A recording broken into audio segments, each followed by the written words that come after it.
Okay, man. Okay, now we're gonna do a couple different words that people like to have from the islands, right? The first word be orange. Now, how we say this is orange. That'd be the way you say orange, orange, right?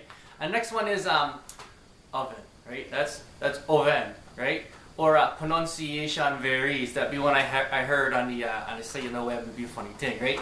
Pronunciation varies, right? Which is pronunciation varies. And the other good one, right, is I go to come back, right? So you ask somebody, right? Hey man, where Joey, right? Where Joe? Or where John? Where John go, right? Where Johnny man? John? Oh, he go to come back, right? So that means you go someplace to come back at some time. But it in the island, so man, it could be tomorrow, an hour, the next day. You don't know, right? I go to come back to be a safe thing, right? What else we got? In the British Isles, man, they got the go around. Right? Now the go around is a road thing, right?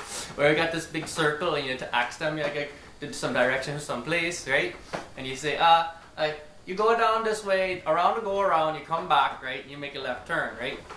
That'd be the next thing. That was funny, right? We don't have that on my island, but I heard that around. I like that, right?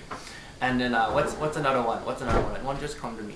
Well, when I take us some next ones, I come back to you. Check yourself. Make sure to subscribe. Later.